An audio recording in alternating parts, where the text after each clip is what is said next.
que não. Tá. Pouquinho. Você acha que se o Lula for derrubar a taxa da blusinha, vai precisar de um projeto teu? Ele mesmo vai derrubar. E você sabe o que eu tô falando. Aquilo foi uma negociação do Congresso. O Lula contra o tempo inteiro. Eu acompanhei isso. Aí de última hora disseram, ó, cai de 60% para 20%. Impuseram ali. Impuseram um acordo. Foi patrocinado e dirigido pela Câmara, pelo presidente da época. Foi isso que aconteceu. O Lula protestou contra isso o tempo todo. Essa é que é a verdade. E deixa eu te contar em relação à questão dos deputados. Todo mundo votou pelos seus estados. Votamos. Só que naquele momento, de lá para cá, houve uma mudança na conjuntura muito grande.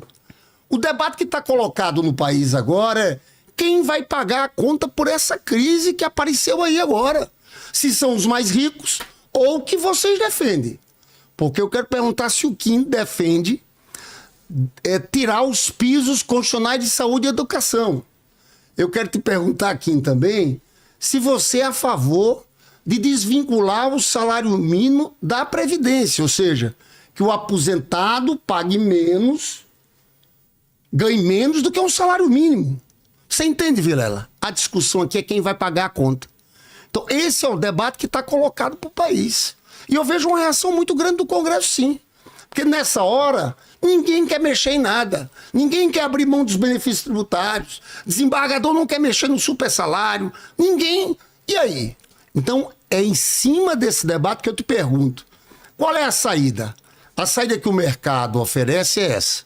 É tirar dos pobres. Desvincular de saúde e educação dos pisos constitucionais é um crime. A gente tem que avançar muito nisso. Desvincular o salário mínimo é mais do que um crime. É uma elite brasileira com muita influência no meio político, completamente egoísta, que pensa só nos seus interesses. Eu estou aqui, Vilela. Olha aqui. Você sabe que quando foi acabar a escravidão aqui no Brasil, existiu uma grita. Sim. Acabar com a escravidão é um erro, as pessoas não vão ter... Com nossa contrapartida, né? 1936, quando criaram o salário mínimo, a mesma coisa. Vai quebrar o país, vai quebrar o país. Em 62 aqui, quando nesse debate do salário mínimo, o jornal Globo dizia irresponsável, vai falir tudo. Nós estamos enfrentando isso o tempo inteiro. Olha, a manchete do Globo era o seguinte: considerado desastroso para o país um 13º mês de salário. É em cima disso que eu queria perguntar a tua posição sobre o salário mínimo e previdência, mas também sobre a PEC 6x1, a escala de trabalho 6x1. Muito bem, vamos lá.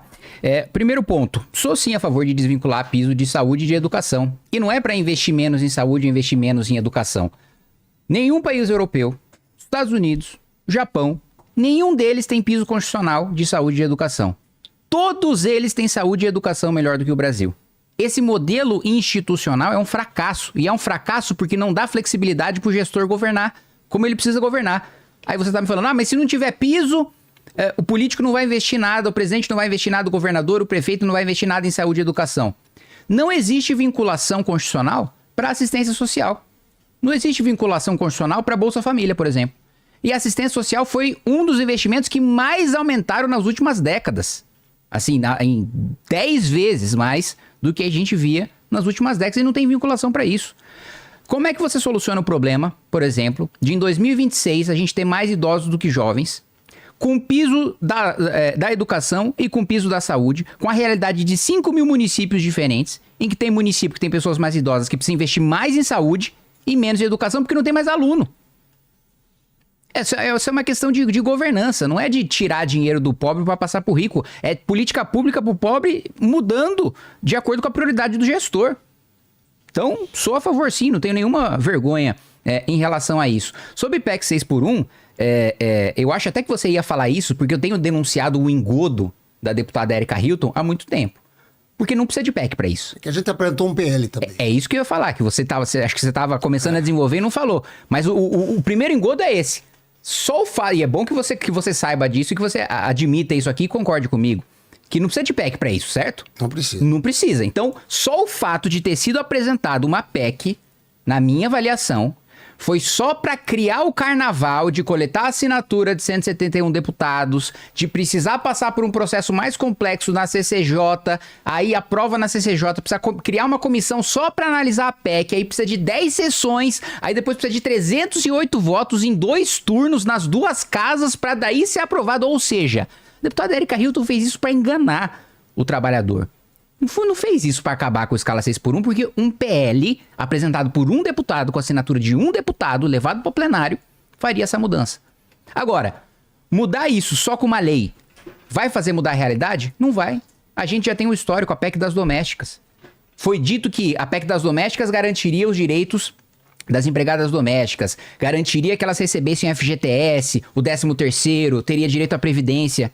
O que aconteceu 10 anos depois da aprovação da PEC das domésticas? Aumentou a informalidade para diaristas, aumentou a informalidade para empregada doméstica.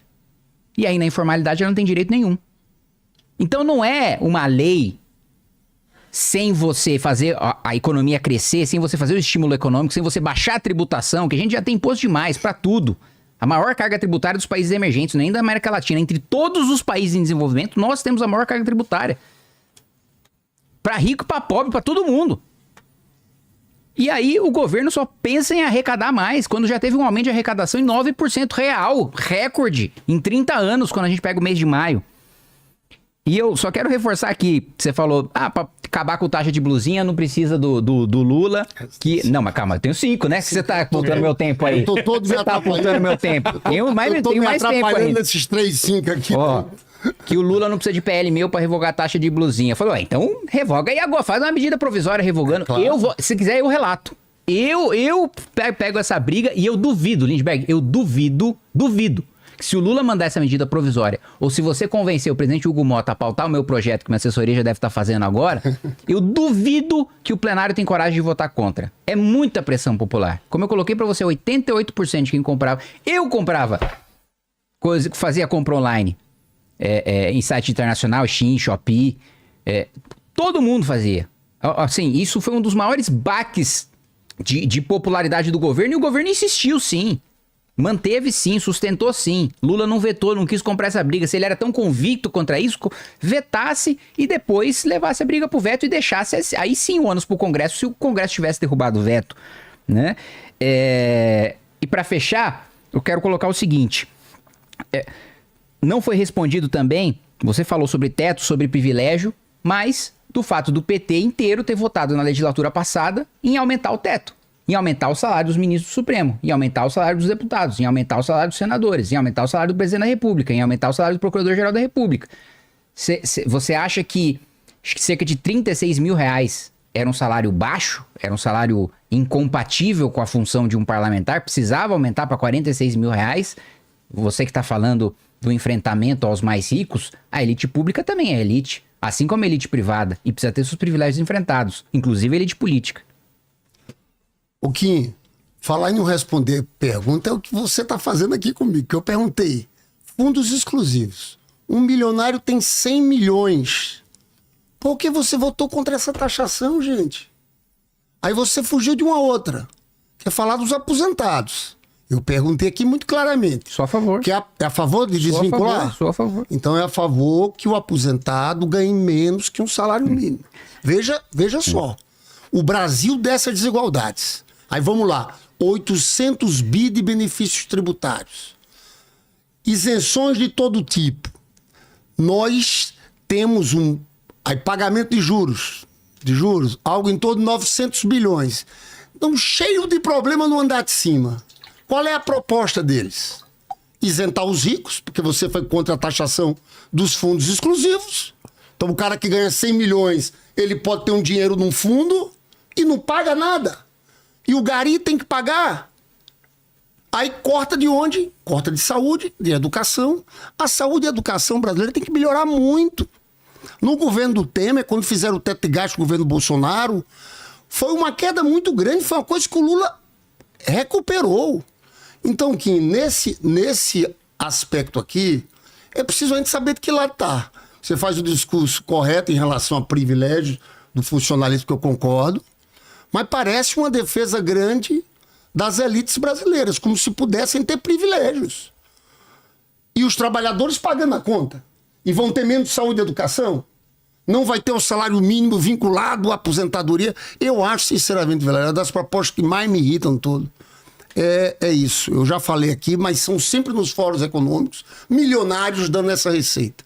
E na hora, nenhum quer pagar, nenhum quer contribuir de alguma forma. Eu quero defender a Erika Hilton aqui, tá?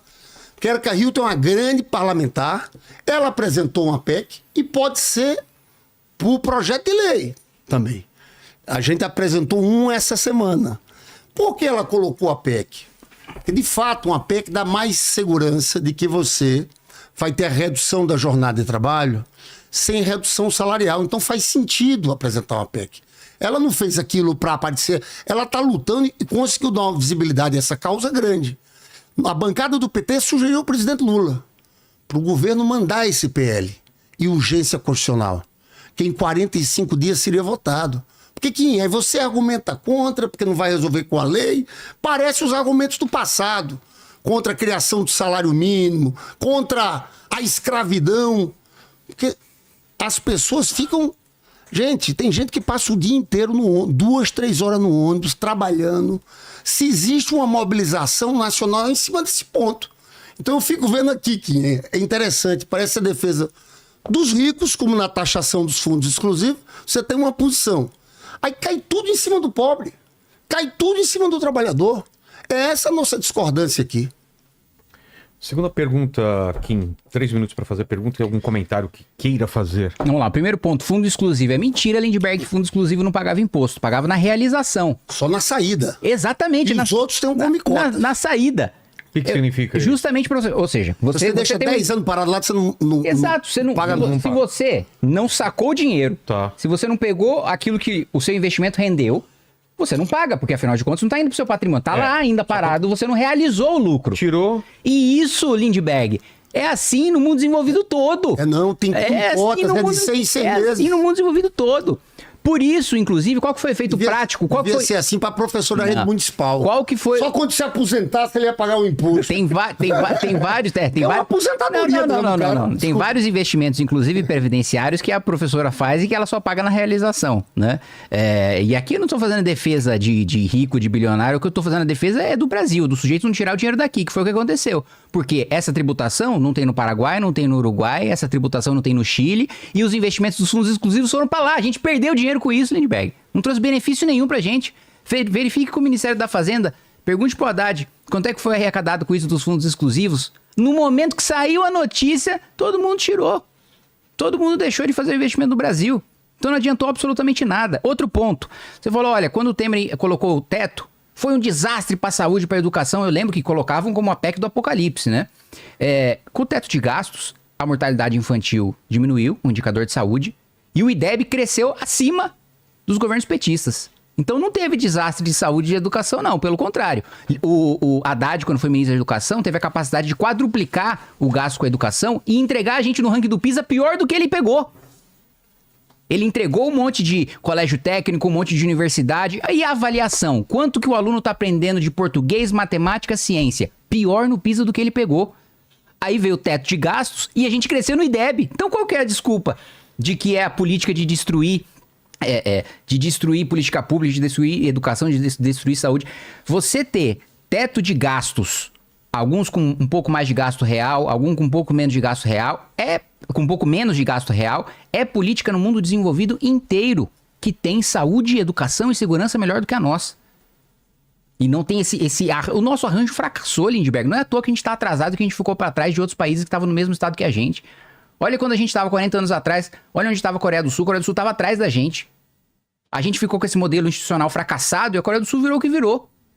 Olha para Singapura, olha mesmo para a China, olha para os países do Sudeste Asiático. A gente tá tomando cacete agora é da Indonésia, já não é mais da Europa, dos Estados Unidos. Por causa desse modelo engessado, fracassado que foi adotado. E outro ponto, sobre acabar com a escravidão, eu devo lhe lembrar que a pressão mundial, e inclusive para o Brasil, para acabar com a escravidão, foi dos liberais ingleses. Né? Então, historicamente, não foi bem assim da argumentação dos capitalistas e dos liberais contra o fim da escravidão. Quem estava defendendo, na realidade, eram ali os conservadores da época, os monarquistas da época. Agora, os liberais, os capitalistas, aqueles que estavam na ponta de lança da Revolução Industrial, foram aqueles justamente que promoveram a militância mundial pela abolição da escravidão, inclusive no Brasil.